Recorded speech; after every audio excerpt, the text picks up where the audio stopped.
ॐ जगदानन्दकन्दाय प्राणतार्तिहराय च नीलाचलनिवासाय जगन्नाथाय ते नमो नमः। श्रोताबंधु महाप्रभु विश्ववंद्य श्री जगन्नाथଙ୍କୁ ନେଇ ଆଜିର ଆମର ଏକ ଆଲୋଚନା। ଆମେ ଜାଣେ ଓଡ଼ିଆ ସାହିତ୍ୟରେ ଜଗନ୍ନାଥଙ୍କୁ ନେଇ ଖୁବ୍ ବିକ୍ଷିପ୍ତ ଆଲୋଚନା ସବୁ ରହିଛି। ଜଗନ୍ନାଥ ଚେତନାର ତାତ୍ତ୍ୱିକ ବିଚାରକୁ ଆମେ ଗଭୀର ଭାବରେ ଅନୁଶୀଳନ କରୁ, ସେଥିରେ ଅବଗାନ କରିବାର ପ୍ରୟାସ କରୁ, କିନ୍ତୁ ସେ ଅବର୍ଣ୍ଣନୀୟ ଅଚିନ୍ତ୍ୟ ଅନୁଶୀଳନର ବହିର୍ଭୂତ ଏକ ତଥ୍ୟ, ଏକ ସତ୍ୟ, ଏକ ଅନୁଭବ, ଏକ ଚେତନା। ବିଶ୍ୱବନ୍ଦ୍ୟ ଶ୍ରୀ ଜଗନ୍ନାଥଙ୍କର ଅମୃତ ସ୍ୱରୂପକୁ ଆଜି ଆଲୋଚନା କରିବା ପାଇଁ ଆପଣମାନଙ୍କ ଉଦ୍ଦେଶ୍ୟରେ ଡକ୍ଟର ପ୍ରତିମା ରାଣୀ ମିଶ୍ର ଷଡ଼ଙ୍ଗୀଙ୍କ ଓଡ଼ିଆ ସାହିତ୍ୟରେ ଜଗନ୍ନାଥ ଚେତନାର ତାତ୍ତ୍ୱିକ ବିଚାର ପୁସ୍ତକସ୍ଥ ଏକ ଆଲୋଚନାକୁ ମୁଁ ଉପସ୍ଥାପନ କରୁଛି, ଯାହାର ଶୀର୍ଷକ ହେଉଛି ପଞ୍ଚସଖା ସାହିତ୍ୟର ସାମାଜିକ ଓ ରାଜନୈତିକ ପୃଷ୍ଠଭୂମି। ଶ୍ରୋତାବନ୍ଧୁ, ବିଶିଷ୍ଟ ଆଲୋଚକ ନଟବର ସାମନ୍ତରାୟଙ୍କ ମତରେ କାଳକୁ ଆକଳନ ନ କରି କଳାର ଆକଳନ ସମ୍ଭବ ନୁହେଁ। ତେଣୁ କାଳଖଣ୍ଡକୁ ବିଚାର କଲାବେଳେ ଆମେ ସେ ସମୟର ସ୍ଥିତାବସ୍ଥାକୁ ଆଦୌ ଅଗ୍ରାହ୍ୟ କରିପାରୁନା। କେଉଁ ପରିସ୍ଥିତିରେ, କେଉଁ ପରିବେଶରେ ସେ ସମୟ ଗତିଶୀଳ ଥିଲା, ସେ ସମୟର ମାନସିକତା କ'ଣ ଥିଲା, ସେ ସମୟରେ ବସବାସ କରୁଥିବା ସମ୍ପ୍ରଦାୟ ସାମାଜିକ ଜୀବନକୁ ନେଇ କିପରି ମାନସିକତା ରଖୁଥିଲେ, ରାଜନୀତିର ପ୍ରେକ୍ଷାପଟ କିପରି ଥିଲା, ଏମିତି ଅନେକ ପ୍ରଶ୍ନ ଆମ ମନରେ ଆସେ, ଆମ ମନରେ ଉଠେ। ଆଜି ସେଇ ସବୁ ପ୍ରଶ୍ନ ଗୁଡ଼ିକର ଉତ୍ତର ପାଇଁ ଆମେ ଏକ ଆଲୋଚନାକୁ ଗୁରୁତ୍ୱ ଦେବା ଏବଂ ସେ ଆଲୋଚନାଟି ହେଉଛି ପଞ୍ଚସଖା ସାହିତ୍ୟର ସାମାଜିକ ଏବଂ ରାଜନୈତିକ ପୃଷ୍ଠଭୂମି। ଯଦିଓ ଏଥିରେ ଡକ୍ଟର ପ୍ରତିମା ରାଣୀ ମିଶ୍ର ଷଡ଼ଙ୍ଗୀ ଧାର୍ମିକ ପୃଷ୍ଠଭୂମିକୁ ମଧ୍ୟ ଆଲୋଚନା କରିଛନ୍ତି, ତେବେ ଧାର୍ମିକ ଉପରେ ଆମର ବିଦ୍ୟାର୍ଥୀଗଣ କିଛିକାଂଶରେ ଜାଣିପାରିବେ, ପାଇପାରିବେ ତଥ୍ୟ। ତେବେ ସମାଜର ସ୍ଥିତି ଏବଂ ରାଜନୈତିକ ସ୍ଥିତିକୁ ଆମେ ଅଧିକ ଭାବରେ ବୁଝିବା ଦରକାର। ଶ୍ରୋତାବନ୍ଧୁ, ଡକ୍ଟର ପ୍ରତିମା ରାଣୀ ମିଶ୍ର ଷଡ଼ଙ୍ଗୀ ଶତାଧିକ ପୁସ୍ତକର ରଚୟିତ୍ରୀ। ତାଙ୍କ ସମ୍ପର୍କରେ ମୁଁ ଅନ୍ୟ ଏକ ଅଡ଼ିଓରେ ଆଲୋଚନା କରିବି। ତେବେ ଓଡ଼ିଆ ଭାଷା ସାହିତ୍ୟ ସହ ଶିକ୍ଷାରେ ସେ ସ୍ନାତକୋତ୍ତର ହାସଲ କରିଛନ୍ତି। ତାଙ୍କର ଜୀବନ ଓ ଜୀବିକା ସାହିତ୍ୟ, ସମାଜ, ସଂସ୍କୃତି ପାଇଁ ଉତ୍ସର୍ଗୀକୃତ। ସେ ମୌଳିକ ଗବେଷଣା, ଅନୁବାଦ ସହିତ ସମ୍ପାଦନା ଏବଂ ଶିଶୁ ସାହିତ୍ୟ କ୍ଷେତ୍ରରେ ଖୁବ୍ ଚଳଚଞ୍ଚଳ। ଓଡ଼ିଆ ସାହିତ୍ୟରେ ଜଗନ୍ନାଥ ଚେତନାର ତାତ୍ତ୍ୱିକ ବିଚାର ତାଙ୍କର ଗବେଷଣା ଧର୍ମୀ ଏକ ଉଚ୍ଚକୋଟୀର ପ୍ରବନ୍ଧ ପୁସ୍ତକ। ପଞ୍ଚସଖା ସାହିତ୍ୟରେ ପ୍ରଥମେ ଆମେ ସାମାଜିକ ପୃଷ୍ଠଭୂମିକୁ ଶୁଣିବା। ପଞ୍ଚସଖା ସାହିତ୍ୟରେ ସାମାଜିକ ପୃଷ୍ଠଭୂମିକୁ ଅନୁଶୀଳନ କଲେ ଜଣାଯାଏ, ସେତେବେଳେ ଦେଶର ସାମାଜିକ ପରିସ୍ଥିତି ସାହିତ୍ୟକୁ ଶିଥିଳ କରିଦେଇଥିଲା। କାରଣ ଗୋଟିଏ ନିର୍ଦ୍ଦିଷ୍ଟ ମତବାଦର ସାହିତ୍ୟ ତାର ପୃଷ୍ଠଭୂମି ଉପରେ ଗଢ଼ି ଉଠିଥାଏ। ପୁଣି ପ୍ରାଚୀନ ସାହିତ୍ୟ ସମ୍ପର୍କରେ ଆଉ ଗୋଟିଏ କଥା ସ୍ମରଣ ହୁଏ। ପ୍ରାଚୀନ ମନୁଷ୍ୟ ଥିଲା ମୁଖ୍ୟତଃ ଧର୍ମ ବିଶ୍ୱାସୀ। ଧର୍ମକୁ ଛାଡ଼ି ମନୁଷ୍ୟ ସାମାଜିକ କ୍ଷେତ୍ରରେ କର୍ମ ସାଧନ କରିପାରେ ନାହିଁ। ତେଣୁ ମନୁଷ୍ୟର ଧର୍ମ ବିଶ୍ୱାସ ସହିତ ସାମାଜିକ ସ୍ଥିତି ଓତପ୍ରୋତ ଭାବରେ ଜଡ଼ିତ। ଗୋଟିଏ ଜାତି ଯେତେବେଳେ ଅଧୋଗତିର ଚରମ ସୀମାରେ ଉପନୀତ ହୁଏ, ସେ ପ୍ରାଚୀନ ମୂଲ୍ୟ ଓ ଜୀବନାଦର୍ଶକୁ ସାହିତ୍ୟ ମାଧ୍ୟମରେ ଖୋଜି ବାହାର କରେ। ଏଥିପାଇଁ ପଞ୍ଚସଖା ସାହିତ୍ୟର ସାମାଜିକ ପୃଷ୍ଠଭୂମି ଉପରେ ଆଲୋଚନା ଏକାନ୍ତ ଅପରିହାର୍ଯ୍ୟ ମନେ ହୋଇଥାଏ। ତତ୍କାଳୀନ ସମାଜରେ ବର୍ଣ୍ଣାଶ୍ରମ ଧର୍ମ ଦ୍ୱାରା ସାଧାରଣତଃ ଲୋକେ ଅସୁବିଧାର ସମ୍ମୁଖୀନ ହେଉଥିଲେ। ଋଗ୍ବେଦରେ ବର୍ଣ୍ଣିତ ଅଛି, ବ୍ରହ୍ମଙ୍କ ଯଜ୍ଞରୁ ଚତୁଃବର୍ଣ୍ଣ ସୃଷ୍ଟି। ଏହି ଚାରି ବର୍ଣ୍ଣ ହେଲା ବ୍ରାହ୍ମଣ, କ୍ଷତ୍ରିୟ, ବୈଶ୍ୟ, ଶୂଦ୍ର। ସେମାନେ ଯଥାକ୍ରମେ ମୁଖ, ବାହୁ, ଉରୁ ଓ ପାଦରୁ ଉଦ୍ଭୂତ। ବୈଦିକ ସମାଜରେ ବର୍ଣ୍ଣର ଉତ୍ପତ୍ତି କ୍ରମର ବିଭକ୍ତିକରଣ ପର୍ଯ୍ୟବେସିତ ଥିଲେ ମଧ୍ୟ ଦାର୍ଶନିକ ଦୃଷ୍ଟିକୋଣରୁ ତାହାର ଭିତ୍ତି ବେଦରେ ଦେଖିବାକୁ ମିଳିଥାଏ। ବ୍ରାହ୍ମଣ, କ୍ଷତ୍ରିୟ, ବୈଶ୍ୟମାନେ ଯଜ୍ଞ ଆଦି କର୍ମରେ ଅଂଶଗ୍ରହଣ କରୁଥିଲେ। ବ୍ରାହ୍ମଣମାନେ ଶିକ୍ଷାଦାନ ସହିତ ଦାନ ଗ୍ରହଣ କରୁଥିଲେ। କ୍ଷତ୍ରିୟମାନେ ଅସ୍ତ୍ରର ବ୍ୟବହାର ଓ ଧନଜୀବନ ରକ୍ଷା କରୁଥିଲେ। ବୈଶ୍ୟମାନେ କୃଷି ଓ ଗୋପାଳନ କରୁଥିଲେ। ଶୂଦ୍ରମାନେ ଉପରୋକ୍ତ ତିନି ବର୍ଣ୍ଣର ବ୍ୟକ୍ତିମାନଙ୍କର ସେବା ଶୁଶ୍ରୂଷା କରୁଥିଲେ। ପ୍ରଥମେ ବର୍ଣ୍ଣାଶ୍ରମ ବ୍ୟବସ୍ଥା ବ୍ୟବସାୟିକ ଭିତ୍ତିରେ ପର୍ଯ୍ୟବେସିତ ଥିଲା। ପୁରୁଷାନୁକ୍ରମେ ଏହା ଜାତିଗତ ବ୍ୟବସ୍ଥାରେ ପରିଣତ ହେଲା। ବିଭିନ୍ନ ଜାତି ପୃଥକ ପୃଥକ ଭାବରେ ବିଭକ୍ତ ହେଲେ। ଦକ୍ଷିଣ ଓଡ଼ିଶାର ରାଜା ଦେବେନ୍ଦ୍ର ବର୍ମାଙ୍କ ବର୍ଣ୍ଣନାରୁ ଏହା ଦେଖିବାକୁ ମିଳେ। ସେ ସମୟରେ ବ୍ରାହ୍ମଣମାନଙ୍କୁ ଦାନ କରାଯାଇଥିବା ଗୋଟିଏ ପୁଷ୍କରିଣୀକୁ ଗ୍ରୀଷ୍ମ କାଳରେ ଜଳାଭାବ ସମୟରେ ସବୁ ଜାତିର ଲୋକ ବ୍ୟବହାର କରିପାରୁଥିଲେ। ଏଥିରୁ ଅନୁମେୟ ହୁଏ ଯେ ପ୍ରାଚୀନ କାଳରେ ଜାତି ଜାତି ମଧ୍ୟରେ ପାର୍ଥକ୍ୟ ଥିଲେ ହେଁ ଆବଶ୍ୟକ ସମୟରେ ଏକତା ରକ୍ଷା କରିପାରୁଥିଲେ। ଗୀତା ଅନୁସାରେ ଚତୁର୍ବର୍ଣ୍ଣ ମାୟା ସୃଷ୍ଟ ଗୁଣକର୍ମ ବିଭାଗେଚ। ସମାଜରେ ନରପତିମାନଙ୍କର ଜାତିପ୍ରଥାର ସଂସ୍ଥାପନ ପ୍ରଧାନ କର୍ତ୍ତବ୍ୟ ଥିଲା ବୋଲି ମହର୍ଷି ମନୁ ମତ ପ୍ରଦାନ କରନ୍ତି। ତାଙ୍କ ମତରେ ରାଜ୍ୟର ଉତ୍ତରୋତ୍ତର ଉନ୍ନତି ଜାତିପ୍ରଥାର ଅବହେଳା କଲେ ଜାତିପ୍ରଥାର ପବିତ୍ରତା ସହିତ ଅଙ୍ଗାଙ୍ଗୀ ଭାବେ ଜଡ଼ିତ। ଜାତିଗୁଡ଼ିକ ନିଜ ନିଜ କର୍ତ୍ତବ୍ୟ ସମ୍ପାଦନାରେ ଅବହେଳା କଲେ ରାଜ୍ୟ ଧ୍ୱଂସ ପାଇଯିବ ବୋଲି ସେ ସତର୍କ କରାଇ ଦେଇଛନ୍ତି। ଓଡ଼ିଶାର ତାମ୍ର ଶାସନ ଗୁଡ଼ିକରେ ରାଜାମାନେ ଜାତିପ୍ରଥାକୁ ସୁଚାରୁ ରୂପେ ନିୟନ୍ତ୍ରଣ କରିଛନ୍ତି। ଧ୍ରୁବାନନ୍ଦଙ୍କର ଜୟପୁର ତାମ୍ର ଶାସନରେ ରାଜା ଚାରୋଟି ଜାତିକୁ ସ୍ୱସ୍ଥାନରେ ରହି କର୍ତ୍ତବ୍ୟ ସମ୍ପାଦନ କରିବାକୁ ପରାମର୍ଶ ଦେଇଛନ୍ତି। ସେହିପରି ଶିରିପୁର ଅଭିଲେଖରେ ରାଜା ମହାଶିବଗୁପ୍ତ ତାଙ୍କ ରାଜ୍ୟରେ କଠୋର ଶାସନ ବ୍ୟବସ୍ଥାର ପ୍ରଚଳନ କରିଛନ୍ତି। ବର୍ଣ୍ଣାଶ୍ରମ ବ୍ୟବସ୍ଥା ହିନ୍ଦୁମାନଙ୍କ ସାମାଜିକ ବ୍ୟବସ୍ଥା ହୋଇଥିଲେ ମଧ୍ୟ ଓଡ଼ିଶାର କେତେକ ବୌଦ୍ଧ ଧର୍ମାବଲମ୍ବୀ ନରପତି ନିଜ ନିଜ ଭାବର ପ୍ରଚଳନ କରିଥିବା ପ୍ରମାଣ ମିଳେ। ପରମ ସୌଗତ ଶୁଭଙ୍କର ଓ ପରମ ତଥାଗତ ଶୁଭଙ୍କର ଅଷ୍ଟମ ଶତକରେ ରାଜ୍ୟରେ ବର୍ଣ୍ଣାଶ୍ରମ ବ୍ୟବସ୍ଥା ପ୍ରଚଳନ କରିଥିବାର ଏବଂ ନେଉଳପୁର ତାମ୍ର ଶାସନ ଓ ତେରୁଣ୍ଡିଆ ତାମ୍ର ଶାସନରୁ ଏ କଥାଟି ମିଳିଥାଏ। ହିନ୍ଦୁ ରାଜାମାନଙ୍କ ପରି ଉପରୋକ୍ତ ରାଜାମାନେ ବୌଦ୍ଧ ଧର୍ମ ପ୍ରତି ଆନୁଗତ୍ୟ ପ୍ରକାଶ କରିଥିଲେ ଓ ସମାଜରେ କ୍ଷତ୍ରିୟ, ବ୍ରାହ୍ମଣ ଓ ବୈଶ୍ୟମାନେ ନିଜର କର୍ତ୍ତବ୍ୟ ଭୁଲି ପ୍ରତ୍ୟେକ ନିଜକୁ ରାଜା ବୋଲି ଅଭିହିତ କରିଥିଲେ। ସୁତରାଂ ସମାଜରେ ବର୍ଣ୍ଣାଶ୍ରମ ଧର୍ମର ପୁନଃ ସଂସ୍ଥାପନର ଆବଶ୍ୟକତା ଥିଲା। ବୌଦ୍ଧ ରାଜାମାନେ ଏହାକୁ ଗ୍ରହଣ କରିଥିଲେ। ଏଥିରୁ ସାମାଜିକ ବର୍ଣ୍ଣାଶ୍ରମ ବ୍ୟବସ୍ଥାର ଗୁରୁତ୍ୱପୂର୍ଣ୍ଣ ଭୂମିକା ବିଷୟରେ ଆମେ ଧାରଣା ପାଇପାରୁ।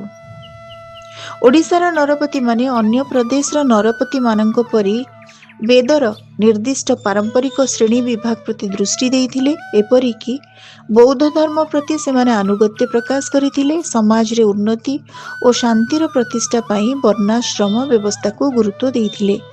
ଭାରତର ପ୍ରାକ୍ ମଧ୍ୟଯୁଗୀୟ ସାମାଜିକ ବ୍ୟବସ୍ଥାକୁ ଲକ୍ଷ୍ୟ କରି ପରିବ୍ରାଜକ ଆଲବେରୁଣି କହିଛନ୍ତି, ପ୍ରଜାମାନଙ୍କର ଶ୍ରେଣୀ ବିଭାଗକୁ ବଞ୍ଚାଇ ରଖିବା ଦ୍ୱାରା ରାଜାମାନେ ରାଜ୍ୟରେ ସୁଶାସନ ପ୍ରତିଷ୍ଠା କରିପାରିବେ। ପ୍ରଜାମାନେ ସାମାଜିକ କର୍ତ୍ତବ୍ୟର ସୀମା ଅତିକ୍ରମ ନ କରିବାକୁ ରାଜାମାନେ ଆଦେଶ ଦେବେ। ଧର୍ମ ରକ୍ଷା କରିବା ସହିତ ରାଜାମାନେ ଜାତି ଧର୍ମ ରକ୍ଷା କରିବା ଉଚିତ ବୋଲି କୌଟିଲ୍ୟ ଦର୍ଶାଇଛନ୍ତି। ଜାତି ଧର୍ମର ପବିତ୍ରତା ରକ୍ଷା କରାଯାଇ ପାରିଲେ ଦେଶ ଉନ୍ନତି ପଥରେ ଗତି କରିପାରିବ ବୋଲି ନାରଦ ସ୍ମୃତି ଓ ମନୁସ୍ମୃତିରେ ଉଲ୍ଲେଖ ଅଛି।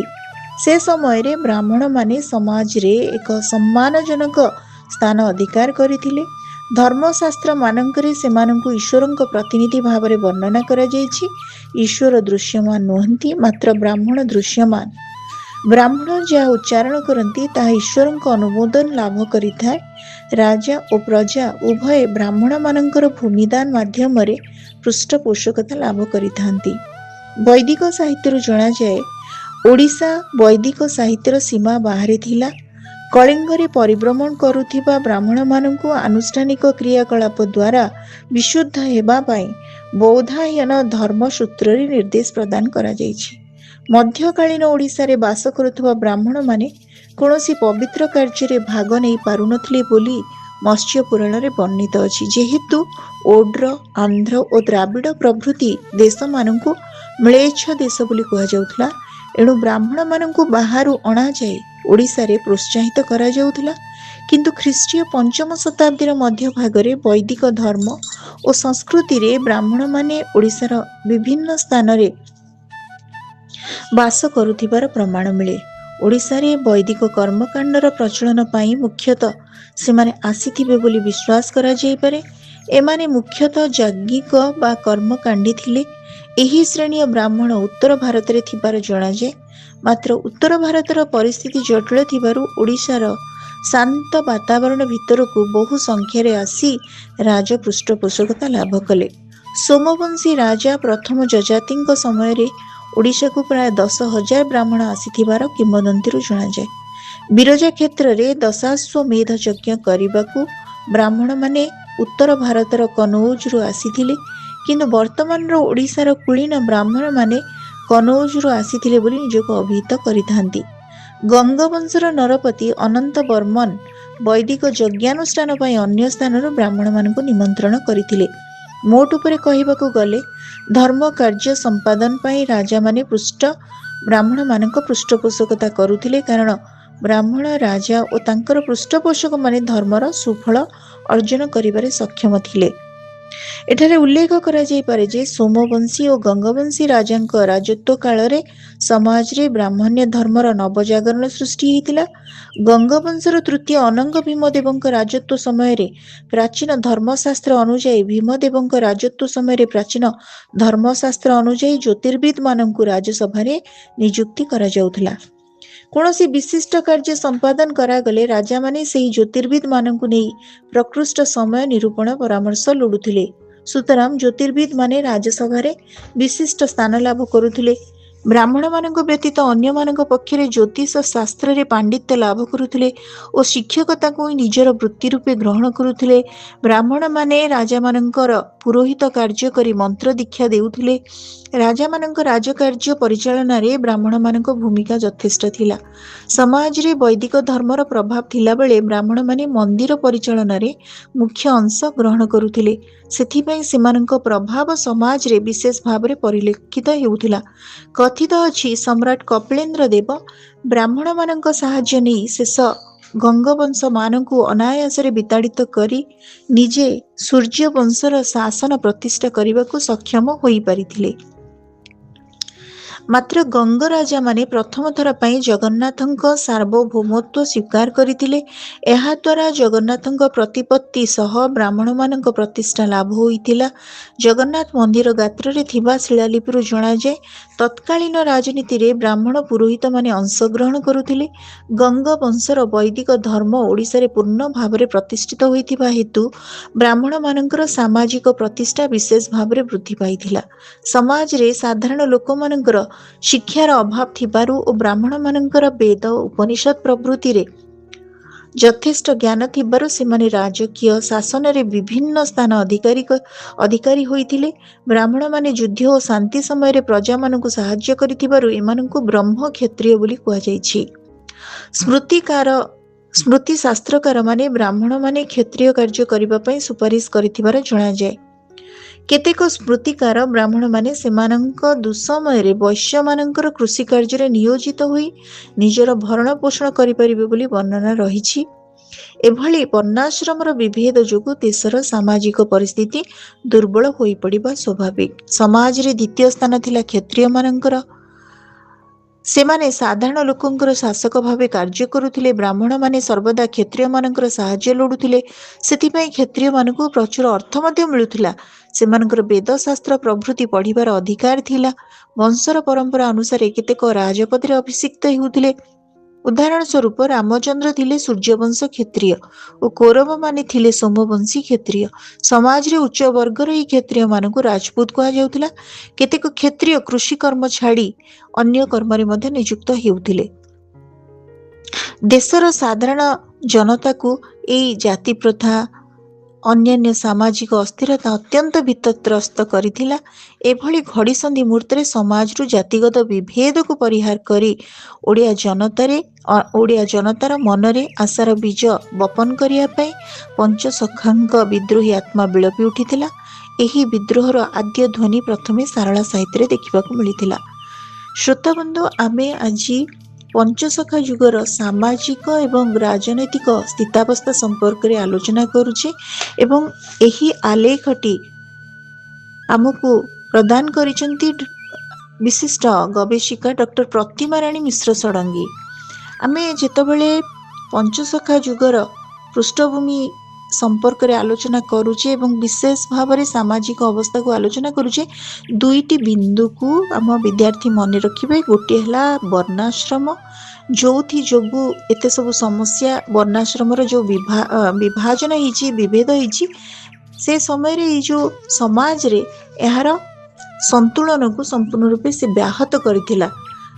এই ପ୍ରକାର ଭେଦଭାବ, ଉଚ୍ଚ ନିଚର ମାନସିକତା ସମାଜକୁ ସମ୍ପୂର୍ଣ୍ଣ ରୂପେ ପ୍ରଭାବିତ କରିଥିଲା। ଗୋଟେ ଘଡ଼ିସନ୍ଧି ମୁହୂର୍ତ୍ତରେ এই ଜାତିଗତ ବିଭେଦକୁ ପରିହାର କରିବା ପାଇଁ ଗୋଟେ ରିଫର୍ମେସନ, ଯାହାକୁ ନବଜାଗରଣ ଭକ୍ତି ଆନ୍ଦୋଳନ ଭାବରେ ଆମେ ନେଉ।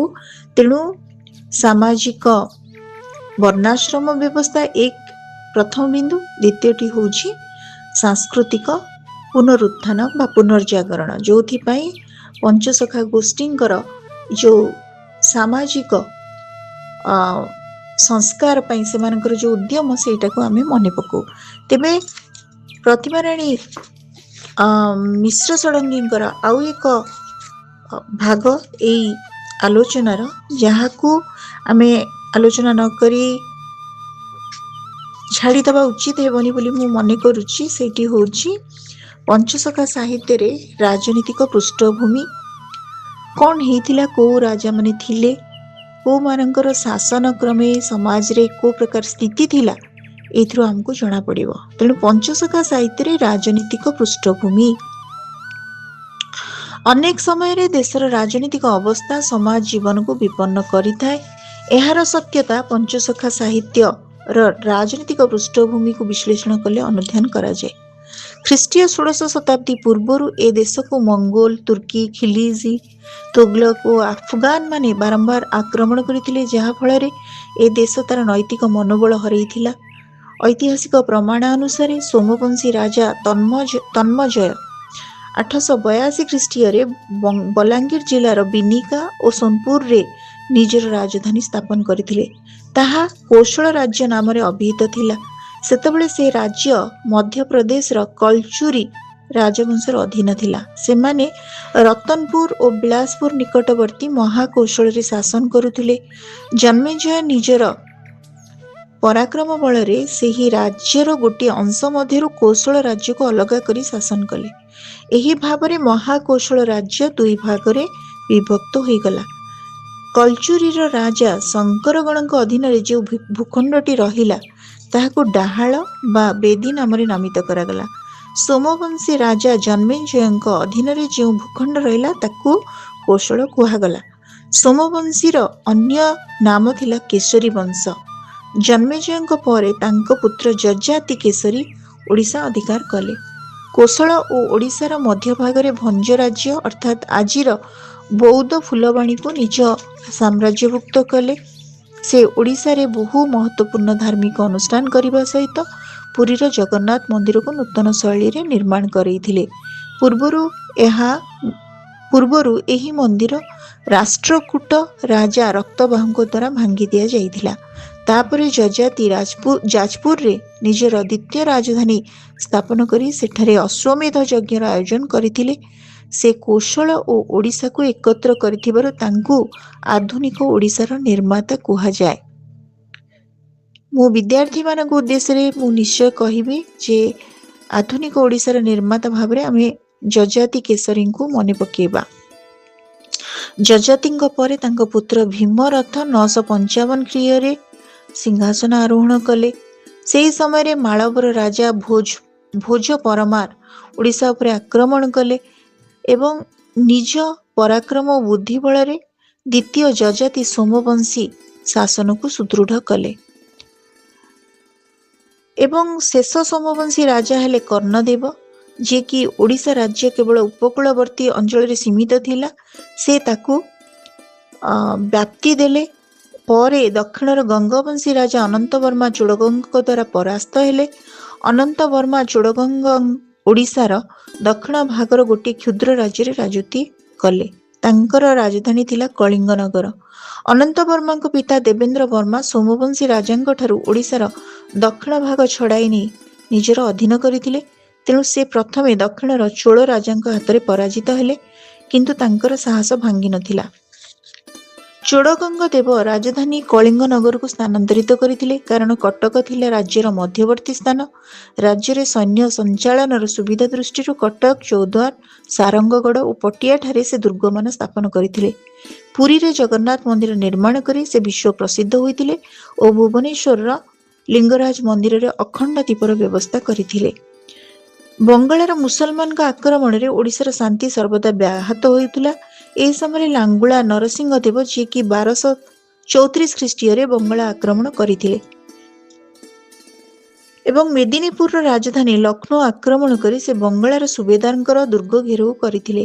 ଆମେ କୋଉ ରାଜାଙ୍କୁ ଶୁଣୁଛେ, ତାକୁ ବିଦ୍ୟାର୍ଥୀମାନେ ମନେ ରଖିବା ଉଚିତ। ତେଣୁ ଚୋଡ଼ଗଙ୍ଗ ଦେବଙ୍କ ପରେ ଆମେ ଦେଖୁଛେ ଲାଙ୍ଗୁଳା ନରସିଂହ ଦେବ। ପରବର୍ତ୍ତୀ ସମୟରେ ଉଦ୍ବକ ବାରମ୍ବାର ପରାଜିତ ହୋଇ ଦିଲ୍ଲୀ ସୁଲତାନଙ୍କ ସାହାଯ୍ୟରେ ନରସିଂହ ଦେବଙ୍କ ଠାରୁ ରାଢ଼ ଅଞ୍ଚଳକୁ ଛଡ଼ାଇ ନେଲେ, କିନ୍ତୁ ନରସିଂହ ଦେବଙ୍କ ପରାକ୍ରମରେ ପ୍ରଭାବରେ ଓଡ଼ିଶା ଦୀର୍ଘକାଳ ବ୍ୟାପୀ ଏକ ସ୍ୱତନ୍ତ୍ର ହିନ୍ଦୁ ରାଜ୍ୟ ରୂପେ ତିଷ୍ଠି ପାରିଥିଲା। ପରେ ସେ ଦକ୍ଷିଣ କାକତୀୟ ରାଜ ଗଣପତିଙ୍କ ସହ ଯୁଦ୍ଧ କରି ଗୋଦାବରୀ ପର୍ଯ୍ୟନ୍ତ ନିଜର ସାମ୍ରାଜ୍ୟକୁ ବୃଦ୍ଧି କରିପାରିଥିଲା।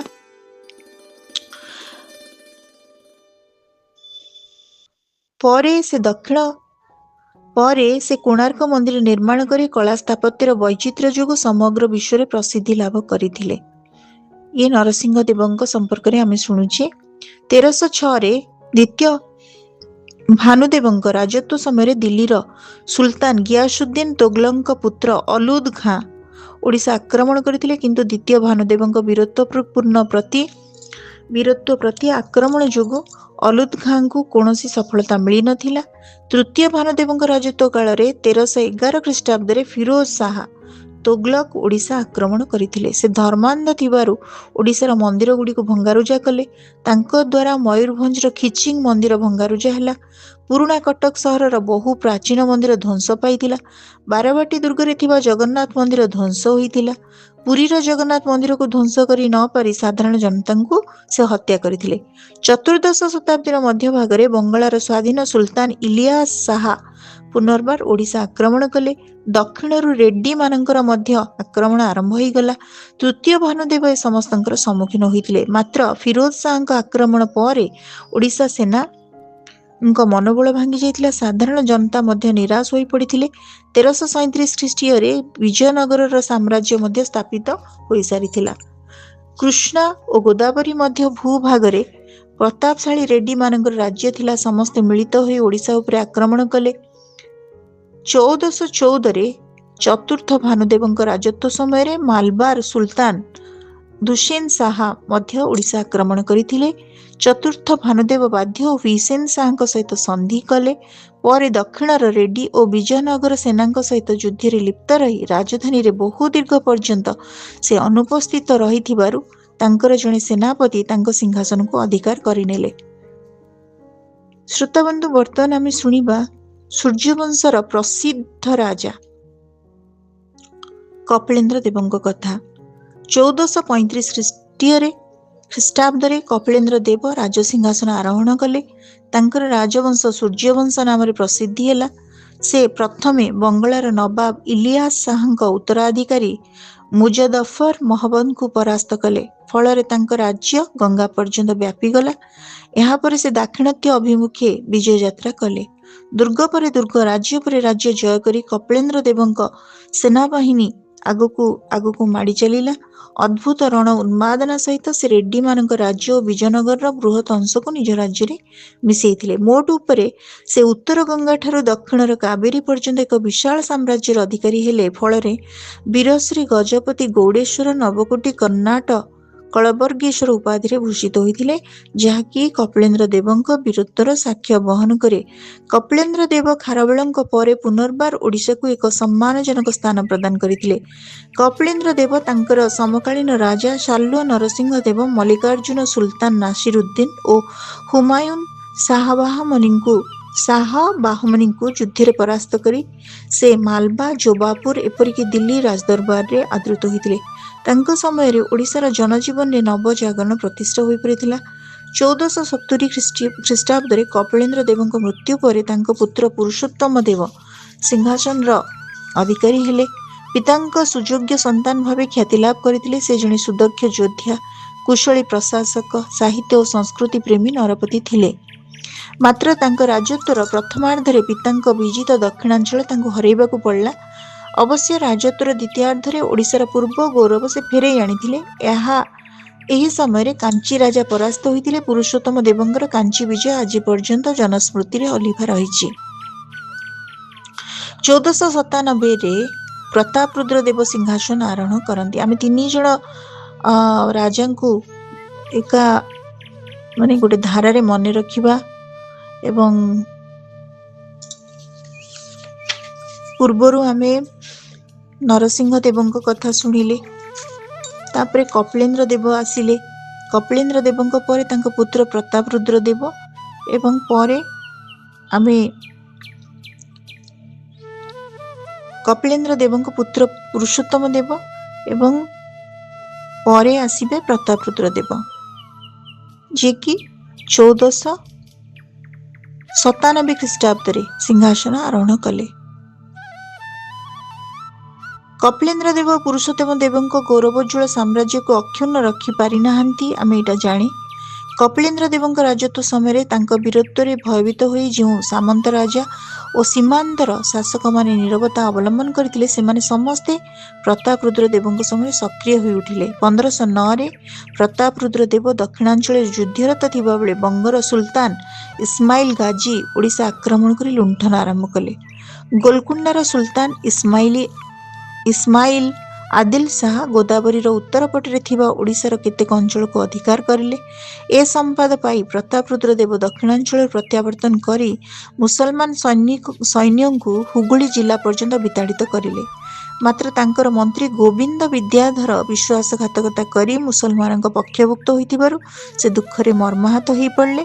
ଇତ୍ୟବସରରେ ବିଜୟନଗରର ରାଜା କୃଷ୍ଣଦେବ ରାୟ ତାଙ୍କ ବିରୁଦ୍ଧରେ ଯୁଦ୍ଧ ଘୋଷଣା କରି ଉଦୟଗିରି, ଚନ୍ଦ୍ରଗିରି ଓ କୋଣ୍ଡବିଡ଼ ଦୁର୍ଗ ଅଧିକାର କରିଛନ୍ତି।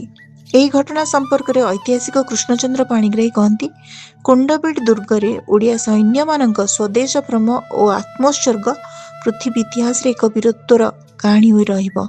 କୋଣ୍ଡବିଡ଼ ଦୁର୍ଗର ପତନ ପରେ ସେହି ଦୁର୍ଗ ଦାୟିତ୍ୱରେ ଥିବା ପ୍ରତାପରୁଦ୍ର ଦେବ ପୁତ୍ର ବୀରଭଦ୍ର ଦେବ କୃଷ୍ଣଦେବ ରାୟଙ୍କ ଦ୍ୱାରା ବନ୍ଦୀ ହୋଇଛନ୍ତି। ପରେ ତାଙ୍କ ବୀରତ୍ୱରେ ମୁଗ୍ଧ ହୋଇ କୃଷ୍ଣଦେବ ରାୟ ତାଙ୍କୁ କୋଣ୍ଡବିଡ଼ ଦୁର୍ଗର ପ୍ରତିନିଧି ରୂପେ ନିୟୋଜିତ କରିଛନ୍ତି। ଯଦିଓ ଏହି ବୀର ଯୁବକ ବୀରଭଦ୍ର ଦେବ କୃଷ୍ଣଦେବ ରାୟଙ୍କ ଆନୁଗତ୍ୟ ସ୍ୱୀକାର କରିଛନ୍ତି।